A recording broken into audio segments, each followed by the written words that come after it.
Last podcast on the left is all about the facts. So when Southern New Hampshire University came on as a sponsor, it was time to do some research.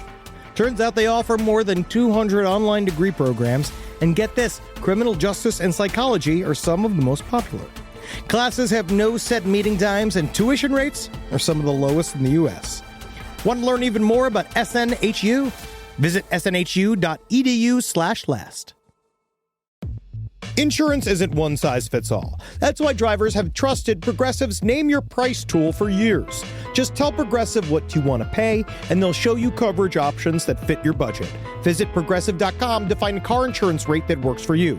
Progressive Casualty Insurance Company and Affiliates. Price and coverage match limited by state law. There's no place to escape to. This is the last podcast. On the left. Side stories. From your glade. That's when the cannibalism started. Side stories. Yes.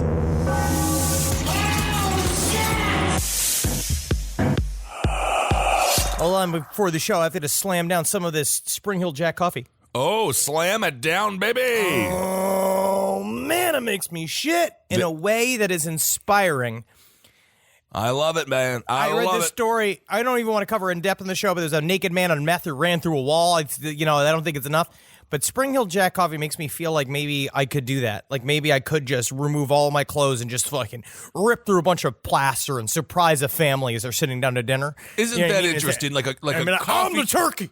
Turkeys arrive! But the first thing you gotta do is you gotta pluck my feathers. Oh, my. Pluck my feathers. And then I start pulling the butt hair out of my crack. Start pulling them out. Like a coffee-fueled felonious Kool-Aid man. I love it. Welcome to Side Stories, everyone. I am Ben Kissel. Sure you are. Am I Ben Kissel? You ever question every day? You ever look in the mirror and say, like, what does it mean to be Ben Kissel? No, I don't. Henry Zebrowski is with me as well. When I look in the mirror and I say, hey, you're Henry Zebrowski, what does that mean to you? It means, number one, of the lineage of the winged hussars, the bravest soldiers of the Polish legions. Currently, I am down to one other civilization, and I playing Poland on Civ 5. And, I'm doing a domination victory type, and I'm down to one last civilization that will soon fall to my knife. Right. And I understand that eventually they will begin to call me, not unlike in Dune Messiah, they will begin to call me Henry the Knife, the most feared yet respected, because the science that I have built, the respect for science I've built in my civilization is so powerful. What kind of science you doing? Bombs. Bomb science. Yep. So when I look at myself in the mirror, I view the brave, cruel yet fair leader of the winged hussars. What you should start thinking about, what do you project into this life? Right. Of course, in the context of Civ 5. Well, I mean, I do feel like you are a leader.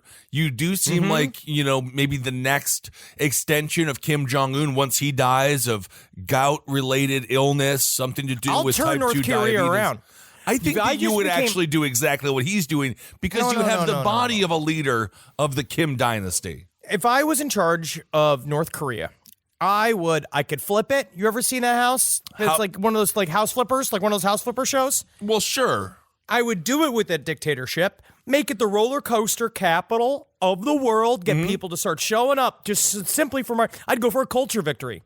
You want to use Civ 5 words? If I was going to go dictatorship in North Korea, I'd go culture victory, make it a destination for people to come, open up everything, legalize all drugs, but honestly, change the social nature of the entire country. I would make it more liberal. I would make it more open and accepting of people. I'd open up the coffers of the rich to everyone else except for mine, of course. And you're going to do this. You're going to do this with roller coasters. I'm going to start with roller coasters, but to add another 8-year-old reference, I'd add Danny. I'd use the Daenerys way of being a dictator, where you free all the slaves, and everyone will look upon you with respect, but you also need a legion of unbeatable soldiers, my winged hussars. Well, very interesting you mentioned winged soldiers here, because I was thinking, is this person a hero? Is this person not a hero? But we've been having a pretty extensive conversation about what's going on right now in Las Vegas. And no, not the crippling meth addiction, not the crippling gambling addiction.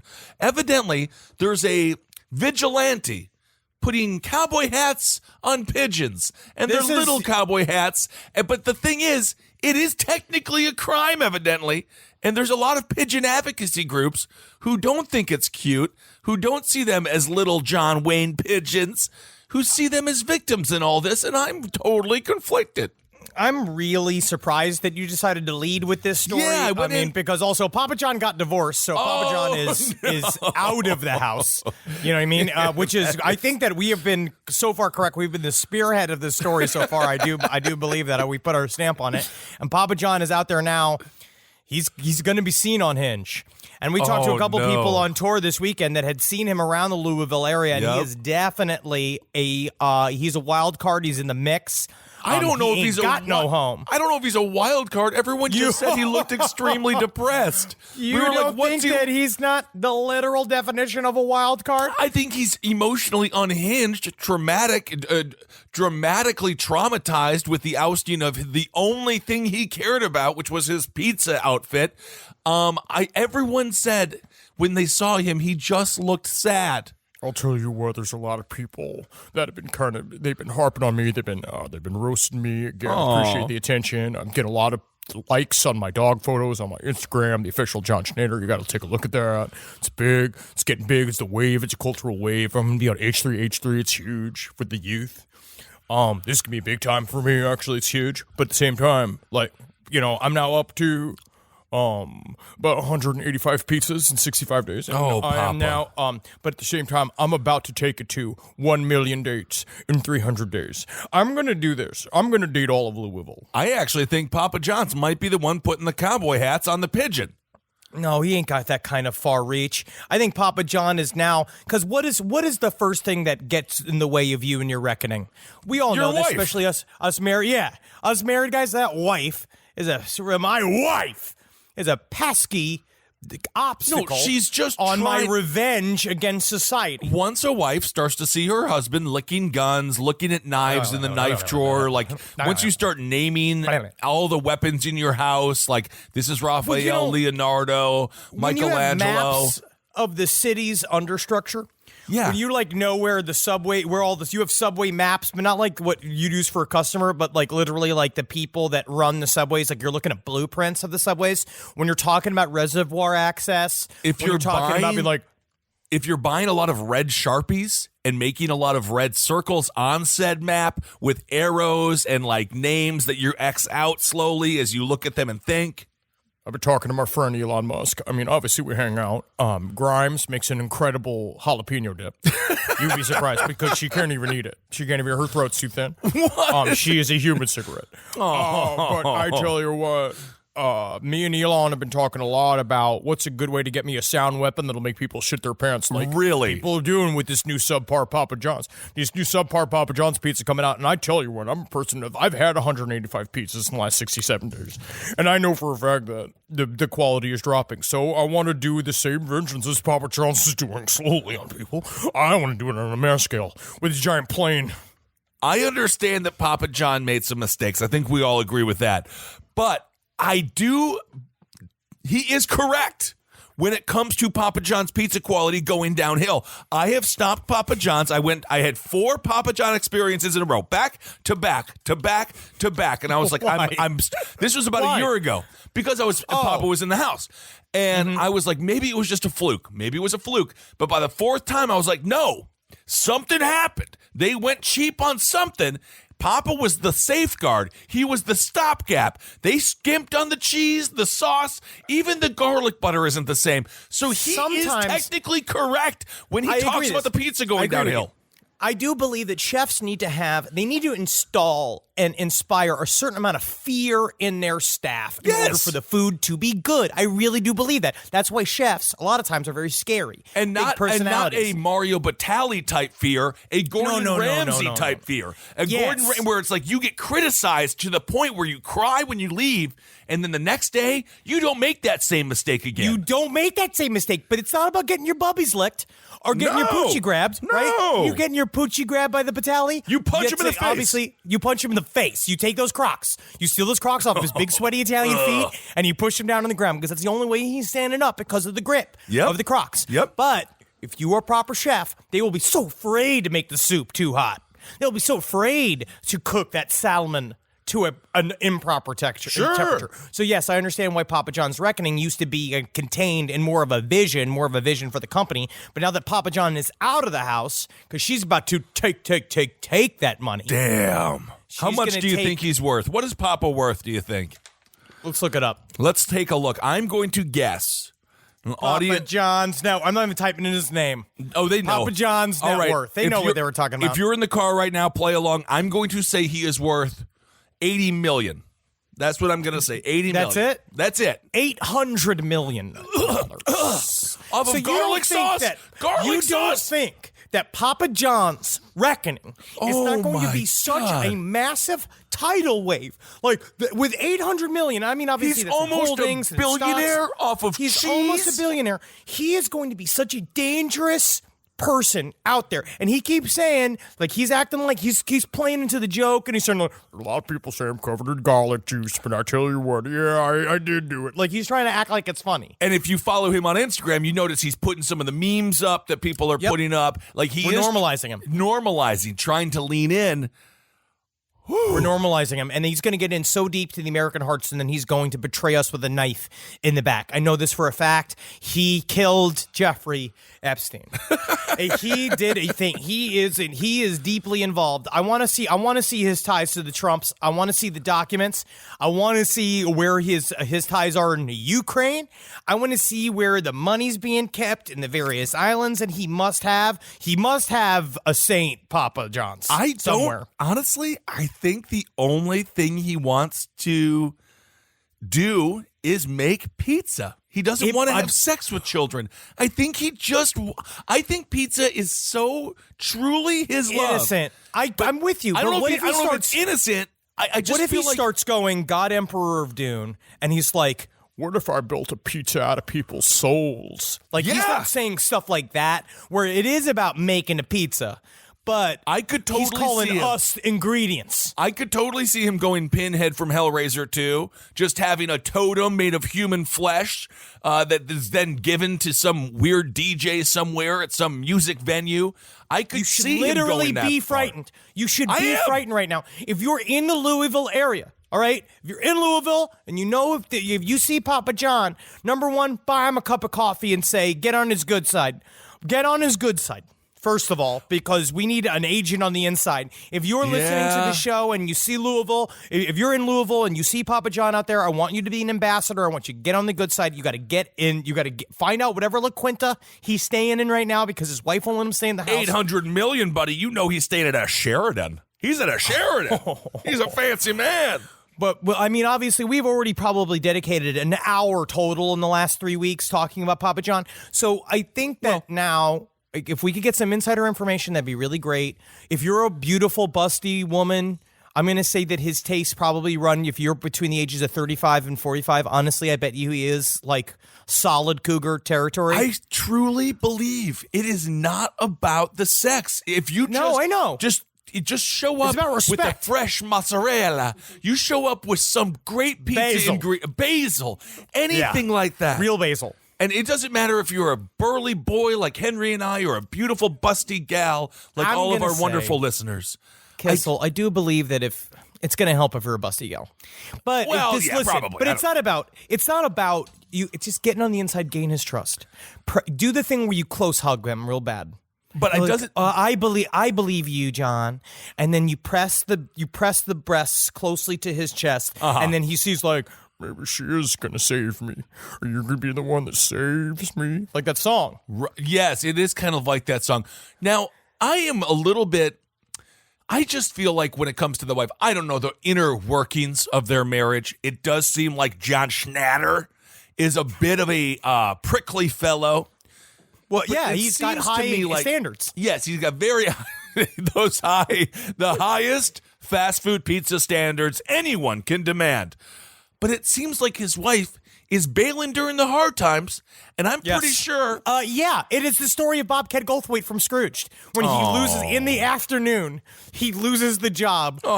He calls his wife. She leaves him. Yeah. He loses all of his money. He can't even get the little sweet pint of Ripple that he's trying to get to his lips. He can splash by all the cars. This is where he's at.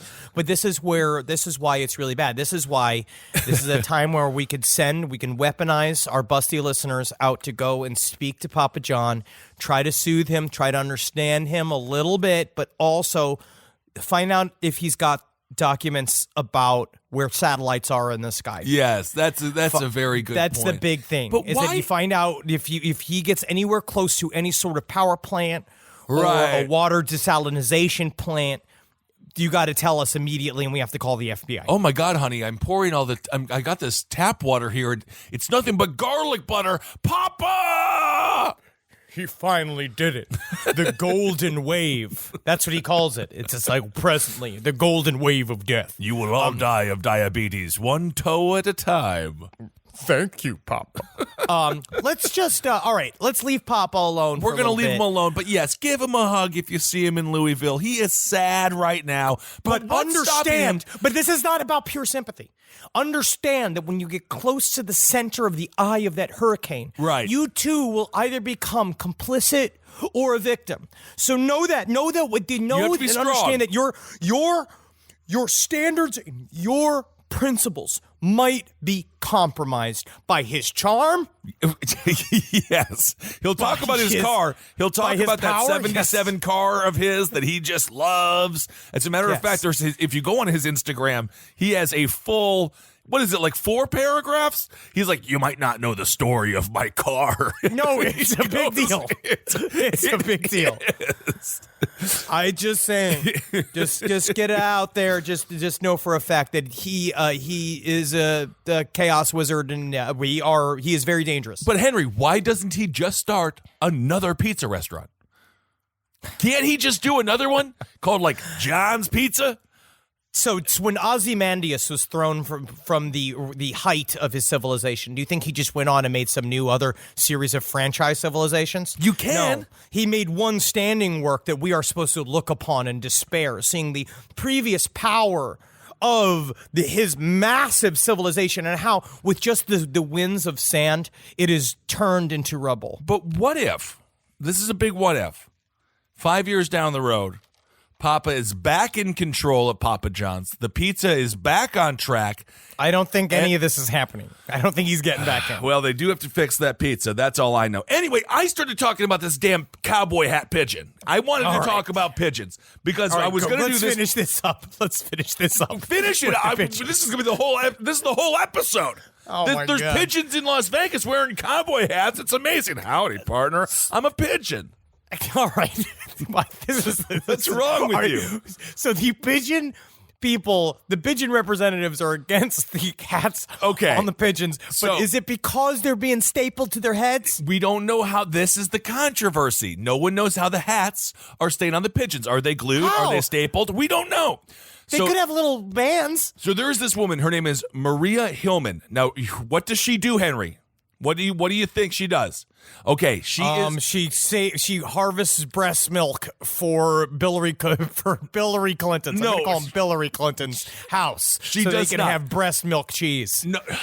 No, they don't have no. She works at Lofty Hopes, and Lofty Hopes is a local animal rescue and pigeon advocacy group. Did you know that pigeons had an advocacy group? I think they need one. I think they're living tough lives. I guess so. And this is what she said. She said, at first, I was like, oh my God, it's so cute. And then I was like, wait a minute. How did they get those hats on there? And the advocacy group, Lofty Hopes, their slogan is a pigeon positive movement. And that is nice, honestly. It is nice. The identity of the person who is putting the cowboy hats on the pigeons remains unknown.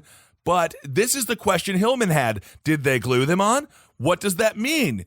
Also, is it something that is going to impede their flight or attract predators? And I'm just going to say this.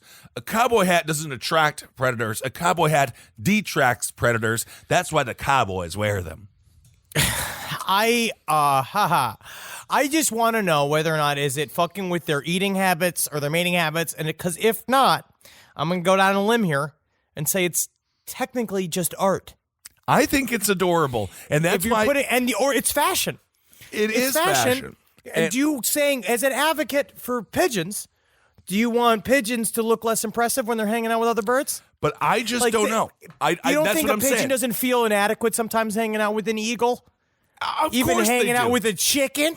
Sure they do. And now they can feel like John Travolta in Urban Cowboy. They can walk into stores with confidence. They can go to the slot machines, pull those slots down, get all the money, sit down at the poker table the way they always wanted to. Pigeons need rights. So I agree with the group, but sometimes also pigeons need cover from the sun. That's what cowboy hats provide. So this was going to be my hero of the week, but then I read the article and then there seems to be a lot of blowback, specifically from Lofty Hopes. So now this is just a crime story because evidently it is technically illegal to put cowboy hats on pigeons, which I just didn't know.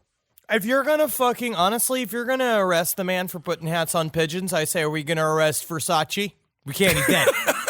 But are we going to arrest Dolce Gabbana? I don't even know who runs that, but I'm saying, are we going to arrest these people honestly, for just trying to make people a little bit more presentable? I would love to see Dolce Gabbana, whoever they are. Yes, it would be fun to see them perp walked and just have to spend 1 hour in a prison. Just 1 hour. That's all I need. No, they would die. Just from the air quality, they would die. They're too special. They're too special for that Kissel. I You understand know. how special fashion is and how important it is? Oh my God! What was the name of the skinny guy who looked like an old timey Nazi that just died? Which one? The one that died. The fashion. Oh, guy. the guy with the big sunglasses and the gloves. Yeah, the guy that looks like he just does horrible things to children. His name is Carluccio Bonantio. Fashion designers with sunglasses. Bonancio? Is it? I do not think it's not. It's like Frankenberger or something. It's Ripper von Hockenschnacker. I'm looking at this. It's got this old bitch with big glasses. Carl Lagerfeld. This is a Well, great anyway. episode. That is All right. it. The cowboy hats on the pigeons. But before we get into some more stuff, because there are some really creepy ass stories this week. Speaking of creepy stories, next week we are going to dedicate the entire episode to Murder over the holidays. So if you have any horrible holiday tales that you would like to tell us, horror holiday stories, email sidestories@lpotl@gmail.com, and we'll read some of those on the air. Okay, I also got so fucking passionate about Papa John's and then pulled into your web of pigeons with hats and I forgot that we had a bunch of information that we had to spread at the beginning of today's episode. Number one, this is going to be coming out hopefully before the show comes out. It's the Regent Theater, Los Angeles, Wizard and the Bruiser, Page 7 are live, 8 p.m. It is Wednesday, December 11th. Come out and see it. They need your support. Come out and see these motherfuckers. Number two, next week, Last Podcast on the Left is about to release our entire 2020 touring system, the first chunk of it, next week. So if you want to buy tickets to see our shows, it would be great. If you want to get them for Christmas, this is the time to get them. We're doing 20 cities in a month, and we're going to be out there fucking like top fog hat style. We're on the road. April is going to be a wild time for us. We may have a big old tour bus. We don't quite know yet. But yes, we can't wait to see you all out for the book tour. We're going to be filming this year's live show in New Orleans this weekend. So Friday. Next year it'll be it'll be Friday. Next year, totally different show. It'll be book tour based. So we are Completely excited serial killers. Completely serial killers. We're excited. We're to see really, it. really excited to, and we'll be, hawking the book. Excited for you to see all the work we've put into the book. And for Friday, this is number 3. If you're coming to NOLA show, wear a fucking costume. Yeah. You want to be in it. That would be pretty sweet. Wear a costume because we're going to have a bunch of cameras and all that stuff, and we want more crowd shots this year than we had last year, and it'll be a lot of fun. So we can't wait to see you all in New Orleans. And then Saturday, you can find us stumbling somewhere around in New Orleans. God. At some point, Henry will be dragging me, as surprisingly good he is at doing. I think it's his low Polish stance. When I'm on the ground, it's just like a sled. You are just a big sled. Yeah.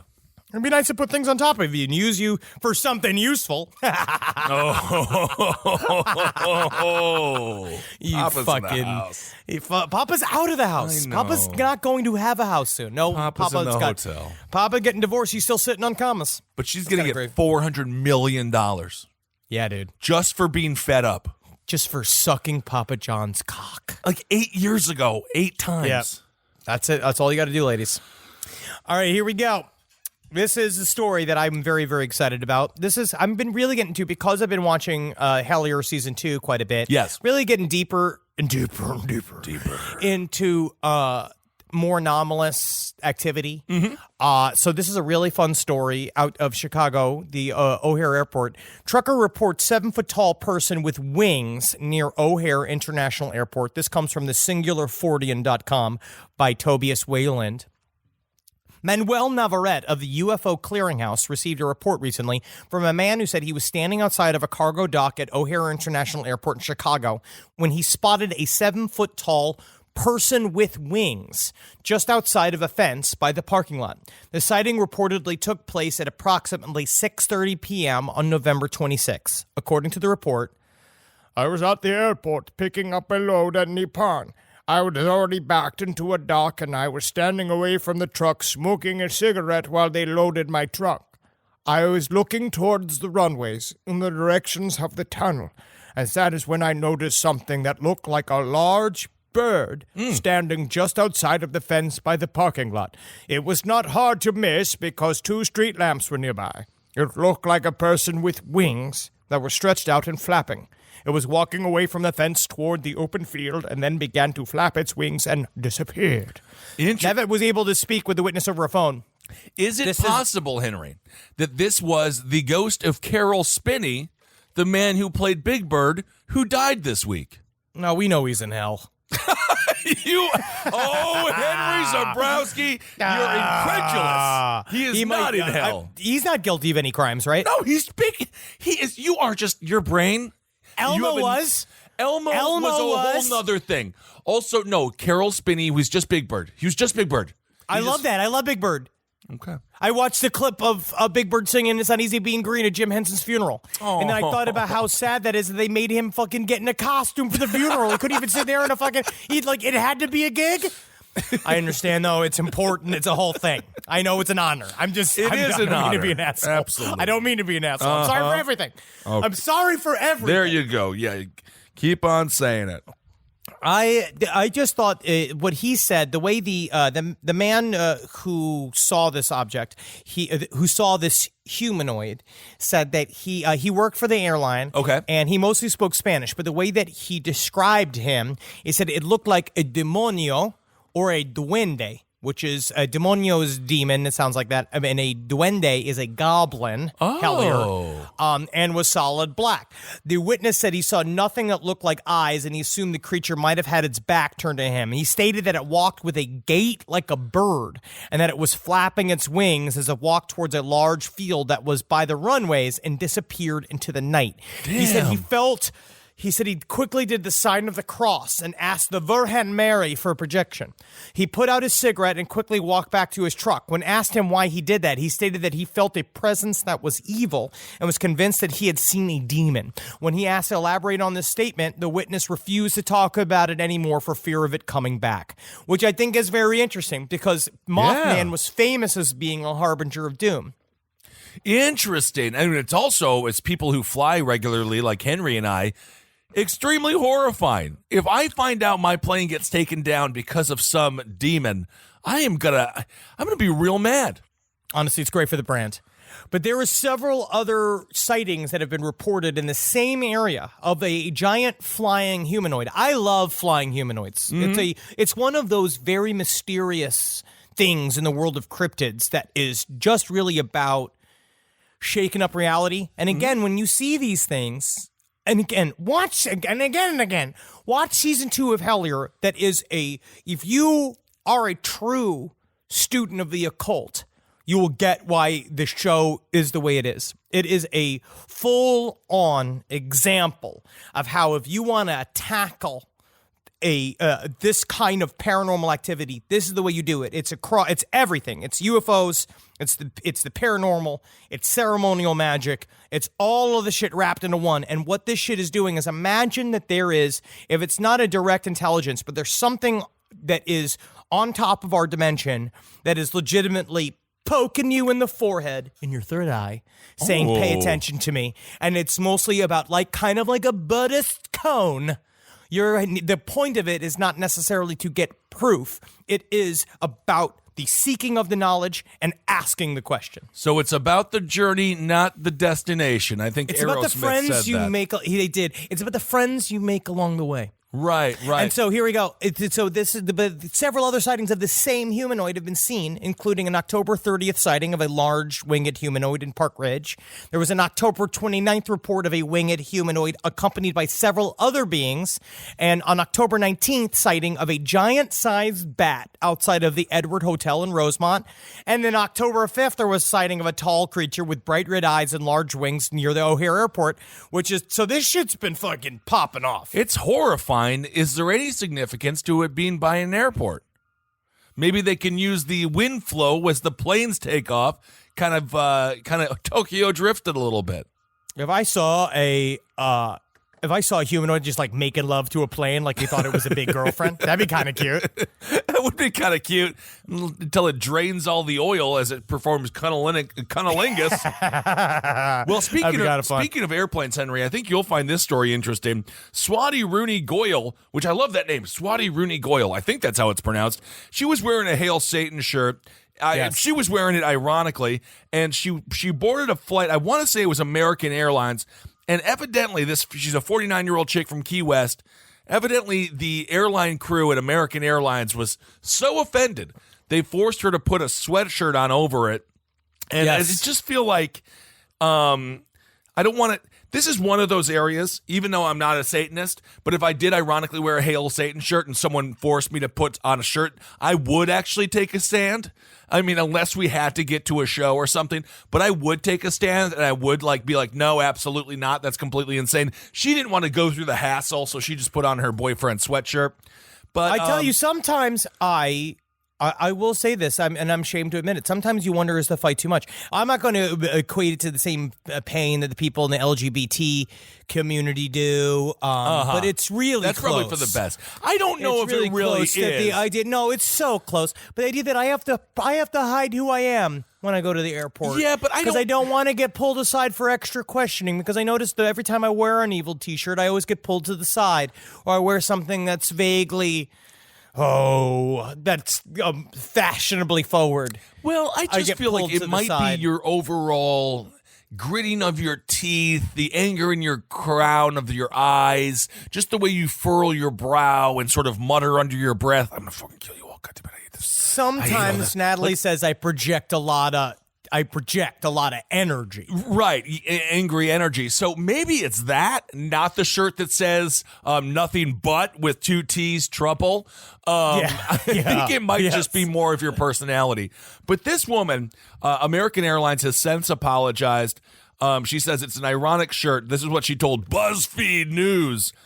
People usually laugh at it, or they give me a thumbs up because they understand the meaning behind it. Nonetheless, this American Airlines crew, they were not having it, and I'm just going to tell them this. Mind your own dang beeswax. Mind your own beeswax. That's the whole point of that She story. got it from the TST, which is specifically they don't believe in a real Satan, and it is completely a political organization, but American Airlines has since apologized. Oh, they did. They said sorry. But, when it comes to, I got a little political. I love my politics. When it comes to the Ten Commandments being in the courtrooms or outside of courtrooms, I am such an advocate. Put a big Baphomet up there. If you want to play this game, then you got to represent everyone. Put a Buddha. You got to play the put game. Muhammad. I don't freaking care. If you want to have religious documents in a courthouse, you gotta have it for everyone. Otherwise, just don't have it at all, because the Ten Commandments, let's be honest, not exactly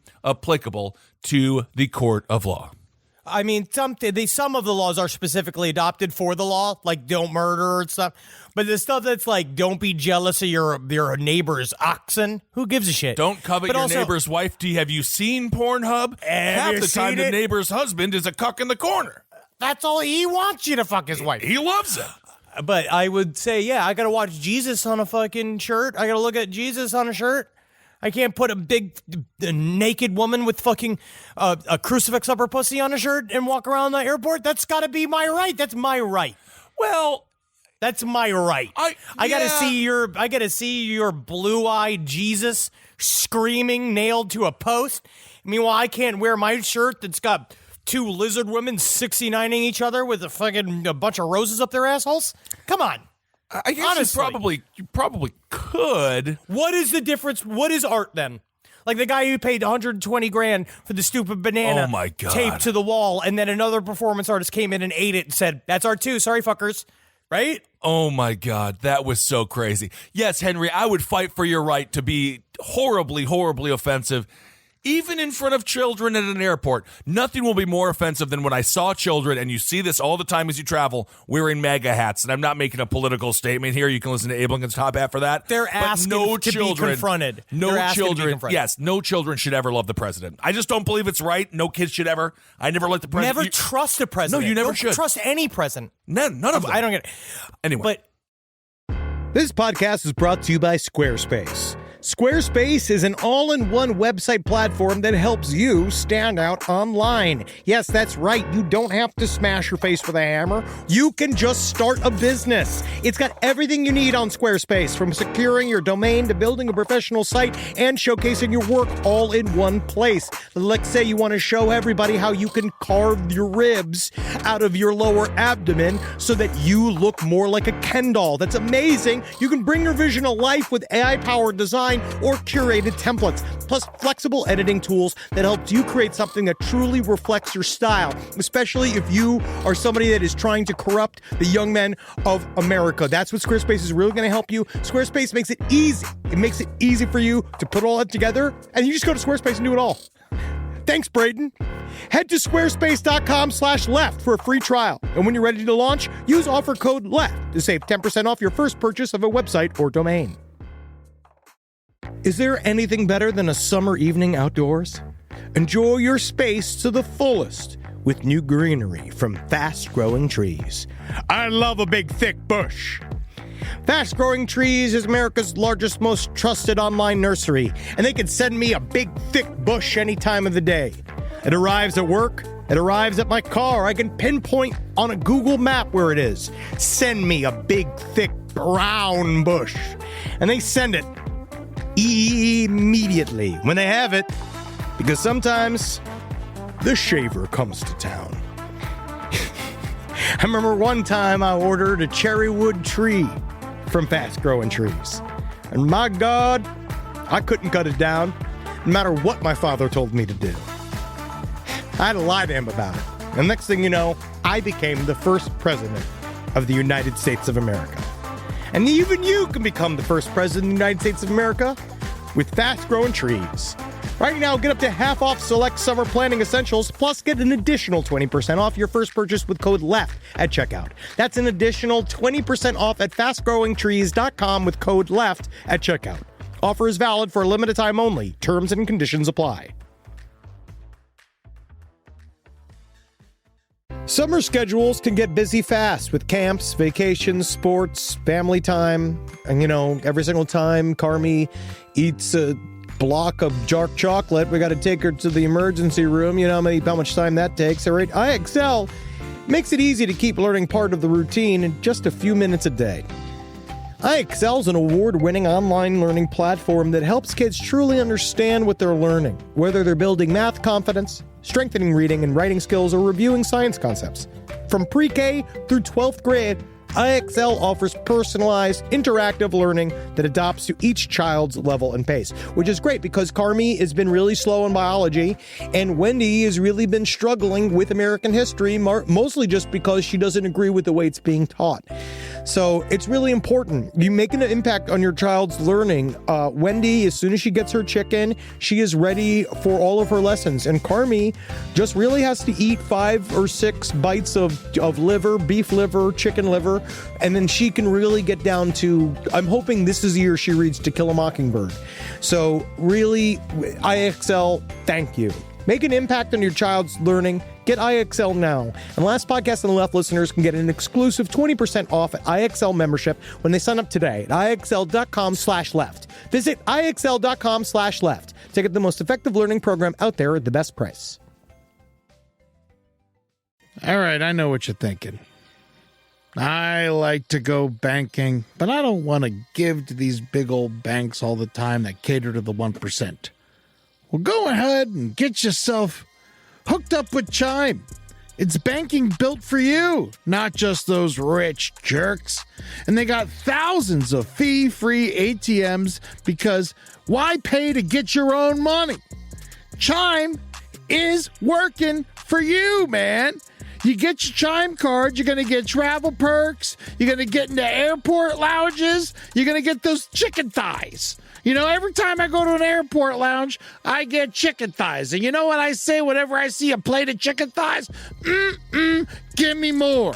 Chime's going to get you those chicken thighs in these lounges, all right? Sure, they could serve other types of meat, but why would you when chicken thighs are so delicious? Chime is not just smarter banking, it's the most rewarding way to bank. Join the millions who are already banking fee-free today. Head to chime.com/left. That's chime.com/left. It only takes a few minutes to sign up. Chime is a fintech, not a bank. Banking services for Chime Card provided by Chime's bank partners. Optional products and services may have fees or charges. Stated cashback for Chime Prime only. No minimum balance required. For more information on travel perks, go to chime.com/disclosures. But the idea is that, like, how much more violence has been done in the name of Jesus Christ than in a beautiful artistic representation of two women in love with each other? Maybe, yeah, they're 69 and right now with a bunch of rose stems up their assholes, but they could also be married. They could be. It's very possible that they are. They could be in love with each other. So you mean to tell me this representation of love that you view as some lascivious pornography, which is actually just a celebration of the power of the clitoris, I think is actually very forward and very thoughtful, and children should know. If two women want to pretend to be Vosses and have sex with each other and then have a picture of that be put on a T-shirt, you know what? This is America. That's love. And, of course, it is ironic. It also happened on American Airlines. They should be on the front lines of freedom. And what are they? They're acting like JetBlue. They should have consensual, no-pants flights. If you really are American Airlines, no pants flights. It's a burger buffet. We're doing today for everyone, for all members, for all classes that are flying this. Yep. Right? Yep. So welcome to Dick Out Airlines, which you can buy tickets for, right? And you know it. It's coming up front. Hey, listen, everybody's dicks are out, pussies are out. They're on seats. Nude on seats. If your pussy is out, you might need to go to the doctor. But all right. Well, there you go. Henry, we will find a consensus. I understand. Will we? We did. Henry, I want you to talk about this story, though. Can we talk about this serious story really quick? Because you brought it to my attention before we started recording. And this story is freaking crazy. Apparently, DNA is changing when it comes to bone marrow transplants. Listen to this story. All right, so this comes from the New York Times. So high profile. High profile. When a DNA test says you're a younger man who lives 5,000 miles away. After a bone marrow transplant, a man with leukemia found that his donor's DNA traveled to unexpected parts of his body. Interesting. A crime lab is now studying the case. Now, this was an article written by Heather Murphy. 3 months after his bone marrow transplant, Chris Long of Reno, Nevada, learned that the DNA in his blood had changed. It had been replaced by the DNA of his donor, a German man he had exchanged just a handful of messages with. He'd be encouraged to test his blood by a colleague at the sheriff's office where he worked.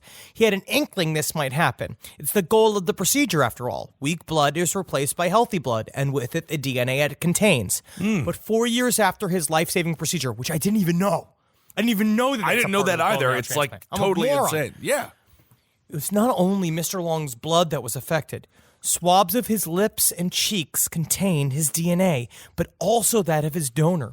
Even more surprising to Mr. Long and other colleagues at the crime lab, all of the DNA in his semen belonged to his donor. So hold on a second. So he's not even making his own babies. He's not even making his own babies anymore. It is his cum is turning into another dude's cum. I mean, and it's a German man, so next thing you know, he's acting like Edward Norton in American History X, just saluting the Nazi flag with no idea why he's doing it. He's just like face up inside of a toilet underneath a porta potty, just drinking people's liquid diarrhea. It's not my fault. It's the German man inside of me. There's something inside of me that's telling me to do this. And so that's what he says. He's becoming a chimera. But isn't That's this the technical term for the rare person with 2 sets of DNA? This is something that is very, very interesting. They say that apparently it also happens with organ donor transplants, that you begin to take on, like, it's kind of an urban myth, but also vaguely, right? I guess I'm not certain, but I believe it is sort of substantiated by some real research that you start to take on the personality traits of the person that you got the organs from. And taste buds. It's like a horror movie. It's like Idle Hands. It truly is. It also reminds me of 89's Batman, where Joker falls into the vat. Nicholson falls into the vat and he becomes the Joker. This is sort of how you could create a supervillain. When you're doing the donations, do they do personality tests on the people that are giving you the liver, giving you the kidneys? Like, do they do a sociopath No, test? because it's just it's possible that you could get the DNA of a raging serial killer. Maybe they were put on death row and they were like, okay, I still want to donate something. And it's like freaking Chucky, man. It is like you could get the soul of a serial killer implanted into your body, and then if you do, can you get away with murder? I don't know. I wonder if you can. Number one, it's very difficult because you're just trying to find you're dying. Right. You need to find a match. And that's the first priority. Yeah. Right? First priority is getting the match. But yeah, you find out, oh yeah, so he might have been this pizza magnate that was forced out by his own board of directors for saying racial slurs at a meeting, and now he's divorced, and now he's slowly but surely trying to give as many people his bone marrow as possible because at first he thought it sounded delicious, but then he realized he could control people's minds from the inside. And so part of what it says on this term of paper, it says day of reckoning. I don't know why it says that, but you can't know. So who knows if it starts to truly change your personality? But this is because I know that they say that's several ways people have been cured of HIV/AIDS is very intense bone marrow transplants, where they literally transplant all of your fucking blood, and they give you new shit. They give you new blood makers, but essentially. It does ask the question, or it does beg the question: what are we? What are we? If we can be changed that easily with the insert of a liver from somebody else. And if you want to take this little tack, let me first prepare the audience. Let's be fucking hitting a bong. What if there's a lot of people that talk about the idea that our personalities, our direct consciousness are piped in, that they're in a cloud, and we are like operating mechanisms. We are antennas for essentially things that are free floating in the sky. What if there's something that's inside of our DNA? Again, I'm not writing a book, so I don't fucking know. But what if there's something inside of our DNA that's sort of like the midichlorians in the fucking... Is that a Dune reference? Star Wars. Okay. Not Star Wars. Thank God. I think it's called midichlorians. But the idea is that there's like almost stuff in your DNA that allows that kind of is like little hinge points, like little attachments, kind of like what you have at the end of your neurons, with these like kind of the ways things attach for these various personalities, for these things. And that maybe you become sort of like a bigger antenna for somebody else's personality when you get your DNA replaced. Hey, you know what, buddy? Facts support that. I'm just stoned enough to entertain the idea and the concept, though.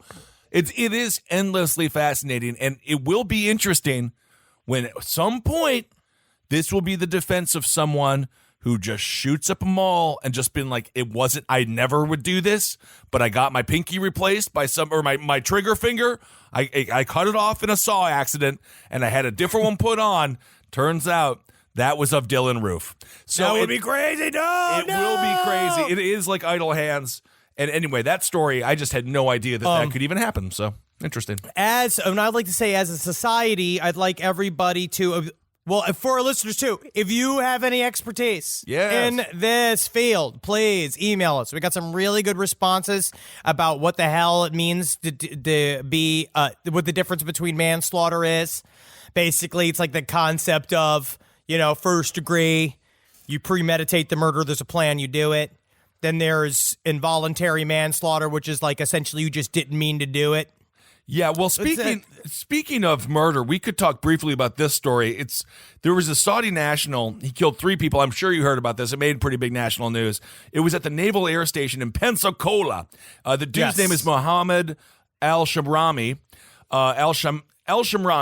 El-Shamrani, Muhammad El-Shamrani, and everyone's like, what the hell happened? Why would he go crazy? Evidently, there is some evidence to back up the claim that he was super pissed with a nickname that was given to him in April. That nickname was Porn Stash. I guess he was so offended by that he decided that he stewed on it for, what is that, 5 months? Just sat there, be like, oh, Porn Stash. I don't know why they would call me Porn Stash. I don't watch porn. And then he shot and killed 3 people. Laughing, he continued to say, this is according to the story, the dude that gave him the nickname Porn Stash was a fella named James Day. He was a teacher, and in the complaint, El-Shamrani wrote that Day was asking about 10 students around the room if they had any questions before dismissal. When he turned to El-Shamrani, Day allegedly addressed him as Porn Stash. Laughing, he continued to ask, what? Have you not seen a porn before? El-Shamrani reportedly wrote in the complaint, after I did not respond, he just let the subject go. Obviously, the nickname, we know what the nickname is. The Times quoted El-Shamrani as saying, I was infuriated as to why he would say that in front of the class. So I guess, man, talk about thin skin. This guy actually You guys got to be careful when you toss a nickname. I right? Like guess when I so. accidentally gave Travis a nickname Titties. You didn't accidentally give him the nickname. Yeah, Titties. I did. No, you followed it up again and again and again. You always follow the fear. Right? You follow the fear. You have to follow where your mind goes. You have to yes-and yourself. You got to support yourself with your ideas. I love that you are even remotely close to trying to backtrack on how Travis got words, the name Titties. It was words that just came out of my mouth. He doesn't have large breasts. No. He is a very thin.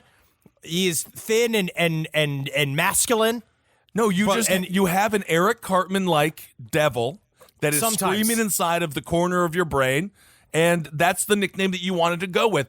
But it's just I didn't mean to, but I'm saying we're lucky that Travis is good on the inside, and he didn't flip and bring his day of reckoning to our network. Well, there's a lot of days in the year. You never know when it's going to happen. That's all. I'm very cautious. Very, very cautious. So you keep Travis at arm's length as he sits in front of you? No, is that what you're saying? That you're scared of him? Don't tell him you're scared of him. No, it's important to always have a small fear of all of your employees and working partners. Because they can rise up against you. You never know. That is what you learn. That's what you learn in Children of Dune. You never know. This is according to Brian Busey. He's the president of the Delaware Resource Group of Oklahoma. That's right, the president of Delaware Resource Group of Oklahoma. Don't Very ask good. me. He says regarding the incident, he said, appropriate personnel action was taken regarding the incident in question. Corrective action was taken. The matter was closed back in April, and we have no further comment.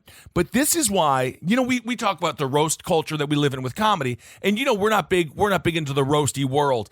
But this is why it's very important to listen to Jeff Ross every now and again, to listen to roast comedy. You got to build up a thicker skin. You have to. You really Otherwise, do. you're going to shoot up 3 people in a Pensacola prison. And does this man have any idea the nickname he's going to get in prison? It's not going to be as nice as Porn Stash.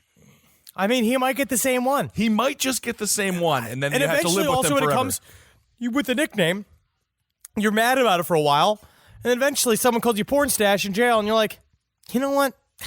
Kind of fits. I do got this stash. And then you start realizing, I might have been wrong. Yeah. I might have jumped the gun, quote unquote, with my anger about this nickname. Yes, it was a massive compliment. Burt Reynolds was the creator of the Porn Stash. They're saying you got a huge cock. That's all they're saying, and you bang a bunch of people. That's it. I don't understand the offense, but nonetheless, tragedy again at a naval station here in Pensacola, Florida. You gotta be careful out there, guys. Be careful. Here's a good email that I got to explaining more of the voluntary versus involuntary, because this came from an attorney in Utah. Okay.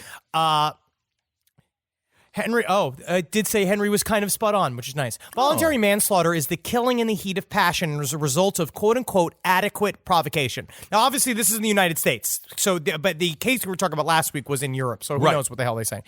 The provocation has to be one that would arouse sudden and intense passion in the mind of an ordinary person. The classic example seems to be catching your spouse in bed with someone else. There also must not have been sufficient time between the provocation and the killing for the passions of a reasonable person to cool. So you can't kill your wife 2 weeks after you caught her in bed with someone else. Right. You can't, guys. Finally, the killer must not have, in fact, cooled off between the provocation and the killing. You can't just pretend you're mad your wife cheated on you when you really don't care because the spark is gone, and then you kill her for their life insurance using your fake anger as an excuse. Honestly, but again, you just gave someone a great idea, E. Involuntary manslaughter, on the other hand, is the killing of criminal negligence. It can also be called misdemeanor manslaughter, when you kill someone while committing a misdemeanor or certain felonies. This is accidentally killing someone while doing something stupid or while you commit some other low-level offense. Interesting. I say lean in. You bust your girlfriend or your wife having sex with another man, just be like, all right, finish. Just finish it up in front of me. It'll make them you have to uncomfortable, finish. But now you have to finish. Just do it in front of me. I don't care. Let's just get this. I also got an email from a barrister practicing in England who we've unfortunately roasted, saying that how do you trust a lawyer in a wig? And they said, yes, I have a wig and a gown. So I'm sorry. Again, everyone's mad. I'm sorry to everyone. I'm sorry to everyone 24/7. In England and Wales, we have voluntary and involuntary manslaughter. Voluntary manslaughter is broken down as follows: diminished responsibility, abnormality of the mind, loss of control, not to be confused with a fit of rage. An example of loss of control would be a domestic abuse victim who finally snaps, or a suicide pact. Involuntary manslaughter is broken down into unlawful act, constructive manslaughter. Most commonly a fight where someone hits their head after a punch and dies. Probably the worst example from the UK was Mick Philpott, who killed 6 children in a house fire he started to win back custody. You may wish to look into him for an episode. And gross negligence, a doctor whose poor treatment results in the death of a patient, or a person who sells drugs to another who dies taking them. Well, how the hell is he going to get custody back if he burns all the children alive? But in the case of Bennett von Wertz, I believe he was initially convicted of willful homicide, which was later reduced on appeal to gross negligence. Willful homicide appears to be defined as a person intentionally behaving in such a way that causes their death of another person, punishable by at least 5 years imprisonment. That's it. I feel like gross negligence should be like shooting up a school while picking your nose or something. You got to be doing something kind of nasty. Have toilet gross paper means on something your shoe. else in the law. It means something else there. No, I know that. I'm making a joke. All right, well, let's do something that's no laughing matter. Let's do Hero of the Week. Hero of the Week. Hero of the Week. Hero of the Week. Hero of the Week. Okay, this week's Hero of the Week, he technically didn't do anything, and quite honestly, I could have chosen a different story, but it's going to be Daniel Higginbotham. He's a 44-year-old. He picked a massive potato snack from a Morrison store, and you know what? He found a 6-inch crisp. He bought the what's the name of the currency over there again in Europe? Euro. The euro, yeah, whatever. He picked a Kissel. €1 bag for lunch, but got peckish around mid-morning and decided to tuck it. He opened it up, and then he opened up the bag. He said, I pulled it out, and it kept going. It was a lot longer than I thought it was going to be. Isn't that interesting? This is great. This is really great. So instead of eating It's just a big potato chip. it's a big potato chip, yeah. What about this makes him a hero? Well, he found it. So You're just saying that it's so instead of saying it's like one of those that some people choose their fate and some people have their fate thrust upon them. He's one of those? Yeah, you're not often, you don't choose to be a hero. The hero life chooses you. He says, so he went to get a tape measure. It was 6 inches long. He goes on to say, I was quite happy. It was the biggest crisp. Quite happy. It was the I biggest was crisp quite happy. I have ever seen. And then he says, everybody wants to find a big crisp, don't they? So there you go. Isn't that exciting? It doesn't matter. I don't think it matters. Well, this is the thing. Nothing has changed in society. No, this could affect influenced anything. This could affect the Brexaphone. Daniel said colleagues flocked to his desk to marvel at the find. This is what he said. He said some weren't interested at all, but I quickly locked it away just in case somebody crushed it. So that's what makes him a hero, Henry. He found a 6-inch crisp and he saved it. And I don't think he's going to eat it. He says he thinks he's going to put it on display in a display case. He says, I'm not saying it's the biggest ever, but you never know. I had a little look and I couldn't see anything bigger.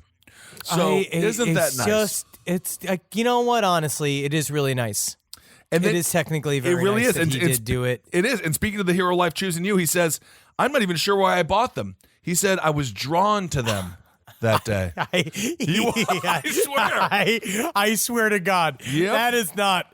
That is not a way it goes. However, that's just straight up not a way it goes. No. Like this is not a call to Will. This is not Joseph Campbell's hero's initiation. You know, I'm going to immediately backtrack and say it might be. It really depends on what else happens to him. Well, it really does. But now, unfortunately, it's not the biggest crisp in the world, although I believe it's not even the biggest crisp Henry, in the world. But hold on. It's the biggest natural in nature found crisp. The largest crisp is a 25 inches by 14 inches, but it was created specifically for the U.S.-based food engineers in 1991. Well, so you can't make it specifically. They don't fit in the box. No, they fit in the little bag. Exactly. So I actually think this is the biggest found in nature crisp ever recorded, which is why Daniel Higginbotham, your hero of the week. You're in charge of the segment. So I get it. I'm with you. I see the way you rationalize it. It's very exciting. I think that very exciting. I think that it is fine. Thank you. I am now going to read some viewer mail. All right. We can't see anything, but it's listener mail. Okay. This comes from A. Around 2016, I lived in an old house with my cat by the name of Duchess. She is a lovely creature, and I love her very much. My room was on the second floor of the house near a staircase. I woke up around 3 or 4 a.m. to the sound of her distressed meowing coming from the hallway. A kind of frantic meow I haven't heard her make before that urged me to get up and check up on her. When I opened the door to my room, she was pacing around the hallway with a spooked look on her face. I didn't turn the lights on. I came to comfort her at the top of the staircase. When I peered down the steps leading down to the first floor, I noticed how exceptionally dark the space around the staircase was, like the blackest black, compared to everything around me. I got an uncomfortable feeling, so I picked up my cat, carried it in my room so she could sleep with me. I left the door slightly ajar so she could leave if she wanted to, but I put it on a little bed as she made a spot for herself, all the while her eyes gaze rarely left the door. She sat on my bed uneasy with her fur standing on end, but she didn't make any sounds. As I followed her gaze to the crack of the door while on the bed with her, I noticed something strange. It looked as though the blackness of the staircase has followed us into the room, but the size of a small, like a dark cloud, centered around 5 to 6 inches from the ground besides the door.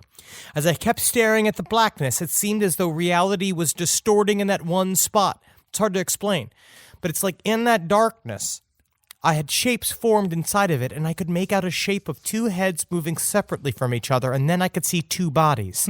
They looked like 2 bald, pointy-eared goblin-like things with large eyes, and they were huddled together by the door and then started to move and were slowly creeping into my room.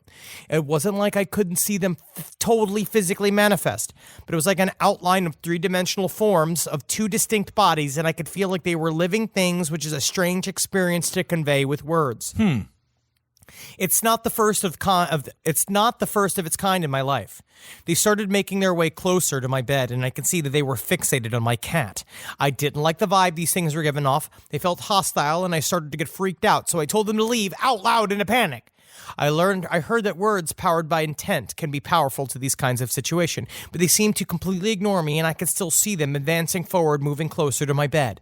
My cat was staring wide-eyed at the same direction, looking super spooked, and I started to get nervous. I didn't know if you guys have ever tuned into your auroric fields before or heard of this technique, but I was taught by my mother, who was pretty heavy into energy healing when I was growing up. The technique involved closing your eyes and visualizing that you are blowing up a protective sphere around your body using your energy field. Technically, it's called calling a circle if you were to use ritualistic magic. I closed my eyes and cast that barrier mentally around myself and then visualized it around my cat as well. I kept at it for maybe a minute until I opened my eyes to see if the weird goblin things were still there. I looked around and it's like the fog had lifted and the corner where they were at was no longer dark and spooky and there was nothing there anymore. My cat seemed to relax and in about 5 minutes, she seemed to have calmed down and curled into a little kitty croissant and proceeded to fall asleep. Don't eat it. It was a pretty strange experience, but it was one that I will remember for a long time. If you're following season 2 of Hellier, you'll see why I read that, and specifically the idea of goblins being obsessed with your pets. Oh, my goodness. All right. It's very interesting. I have an email here as well, Henry. I'm not sure if you were going to read this one. It comes in from EAP. It's entitled Anus Hotel. It says, just Google Anus Hotel. It's like an Airbnb shaped like an anus. Not sure if it's legit, but I feel like it's up your alley. So there we go. Thank you so much. Really, thank you. Honestly, thank you. Thank you. So this was in response to a story we told a little while ago where I said that if I said, and I'm not known to be wrong a lot.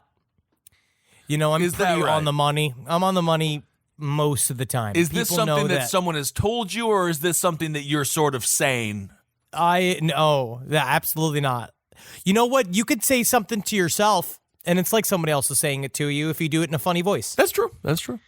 So this is a story where I said that it seemed that if you were to pee your pants in a mugging situation, that would make the mugger more likely to mug you. I disagreed with you, though. You did. And G disagrees with me as well from a story they have to tell. About 12 years ago, I was walking home from the bar pretty drunk, alone, late at night, and at one point on my walk, a very large teenage girl ran up to me, flashed a knife, told me to give her my money. I'm a very petite woman, about 5'2", and this girl had about 1 foot and 100 pounds on me, so I knew I was in an incredibly dangerous situation. My animal instincts took over, and what my animal instincts told me to do was fall to the ground, screaming, and piss my pants. I screamed louder than I'd ever screamed in my life and visibly soaked the front of my pants. My mugger seemed to get freaked out. He just jumped on her bike and ran away without taking anything. So, I don't know if pissing my pants in this scenario only worked because I'm a woman, but it did work. There you go. And what great, honestly, perfect animal instinct. Sounds like there's a lot of custom vids that are going to come out of this. That's my guess. All right. And I got a little bit more. This one comes from Nate. I want to straight up say thank you to everybody that sends us stories in the emails, and I love them. I love hearing your weird ass experiences. It's my favorite thing in the world because I think this is a good place to share Absolutely. when odd shit happens to us. And don't forget holiday horror stories for next week. Indeed, sad stories LPOTL at really send it out. gmail.com. Get yourself on there and really send it out. Indeed. Okay, so this is one. This is just a weird anomalous. This comes from Nate. This event took place while I was in high school growing up in PA. I was a sophomore at the time, and I was spending the night at a friend's place. There were about 4 of us total in the house for the sleepover. The night consisted mostly of us playing video games, watching music videos, and eating fast food. We were all hanging out in the living room downstairs when most of the lights turned off. The only light was coming from the TV. Then the occurrence happened. All of a sudden, the whole downstairs filled with a green light. Me and my friends were stunned. We all couldn't move. As the light grew stronger, a thin white mist started to rise from the floor. The mist never rose above 6 inches off the ground. I can't exactly remember how I felt in that scenario, but I didn't have any fear, mostly just curiosity. After a full minute in this bizarre scenario, as quickly as this event started, it dissipated in the blink of an eye. After whatever had left, my friends and I got up to check it out. We ran around the house and went outside to figure out the mysterious event that had just happened. I should also mention that this neighborhood was secluded and had no street lamps. On top of that, the living room was facing backward with the woods. We spent the rest of the night being the Hardy Boys trying to solve the mystery. We were really stretching for an answer. Our best answer is that we suspected that the light of the moon had reflected off a box of Cascade dish detergent, which was concealed underneath the sink. Okay. It sounds foolish, but we were just trying to explain what happened. For about a decade, I thought it was aliens because, the whole green face and the association of the color green with aliens. Right. Hellier, as well as a shout out to Hellier. However, after reading up on paranormal events, I realized that ghost apparitions can take on different forms from orbs to mist. Oh, see, it makes your brain expand. I now believe me and my friends were experiencing a ghost, but still not entirely sure. You just got ding-donged by the weird, my friend. Whoa, ding-donged by the weird. Great story. I love those tales of sleepover scaries because that does happen. Yeah. And I like it when it's ghosts and not just my uncle molested all of us. Yeah. Those are always hard because then we have to go to the police. Yeah. All right. Any more emails, Henry? No, I'm really good. All right. We did it. That's it. That's from y'all, and thank you for your support. Thank you all so much. We also want to thank everyone that came out to see us in Tirana, in Columbus, Ohio, and in Detroit. A special shout out to Austin in Detroit. We had a great time at the casino. Evidently, we stayed at the bad casino, but because we stayed at the bad casino, they also had my favorite casino game, which is just the drinking game War, played with money, which is awesome. You literally just cosplayed the National Lampoon's Vegas Vacation when he loses all the money and goes to the shitty casino. Talk about the opposite, because I made money and Austin made money. And so thank you so much for being such a wonderful fan and such a nice escort around Austin. Not a sexual escort, an escort. And also just thanks everyone in Tirana. Thanks everyone in Columbus. We had a great time. Columbus is a beautiful little all-American town. So we had a great time, and we will be back in Detroit sooner than we went there the first time. We will be there sooner. We will be there very soon. Again, remember, buy those live show tickets with next week. We're going to be out there. We're going to be on, but this week we're going to be in New Orleans. We're going to be in New Orleans. Can't wait to see you. And also support Page 7 and Wizard and the Bruiser, the Regency Theater in Los Angeles. That is Wednesday. This Wednesday. Tomorrow. Tonight. It is tonight. So please go out there and support them. You can look away from Holden. You can just cover your eyes and listen, but just stare at Jack. Don't look directly at Holden. Look at the women. Yeah, just look at Jackie. Look at Natalie. You can look at Jake. You can even look at Jake. Jake is great. Jake is a sweet guy. He's fun. Holden will take what will take from you what he can. He will take your soul from you. He'll take your hopes, your dreams from you. If he could, he would. He absorbs your energy. He's the last of the most epic psychic vampires. But that being said, it'll be a great show. So check it out. It's going to be a great show. I also say that Jackie, they're all going to be hanging out after the show too, saying hi. So make sure you can go in there and buy them brewskis, buy them soup. Buy them soup. Jake would love some soup. Honestly, I could see Jake slamming soup at a bar. You love soup at a bar. Why not? Make sure you live. You got to live. Yeah, you got to live to the end of 2020. No more murder-suicides, everybody, okay? Nope. Let's hold off on those until 2020 because they don't roll over. It's like your Sky Miles. Nope. Right? Those murder-suicides. It's not gonna count. If you do it now, it doesn't really count. For tonight, 2019, it gets lost in the shuffle. Love your pets. I mean, if you got a pet, love a pet. Love a pet today. Okay. I just sometimes I look upon Wendy and the sheer simple love that we have for each other. Sometimes I wonder, will it save my life one day? Is this the meaning of my life to love this pet? And you know what? Sometimes it is very nice. It is nice, and it's fun to remember. I saw this meme on Instagram. Yes, your pet won't be alive for all of your life, but all of your pet's life is with you. Isn't that nice? It's 100% of their life is with you. You're right. And laugh, because if you're not laughing, you're shitting your pants. I don't know what I said. All right, there it is, everyone. Thank you all so much for listening. Have a wonderful week. Hail yourselves. Hail Satan. Magustalations. Help me in my guts. Absolutely. And if you see Papa again, we need someone on the inside. Someone's got to get in there. You have to influence his actions, or you need to tell us so we could tell the police. Absolutely. This show is made possible by listeners like you. Thanks to our ad sponsors, you can support our shows by supporting them. For more shows like the one you just listened to, go to lastpodcastnetwork.com.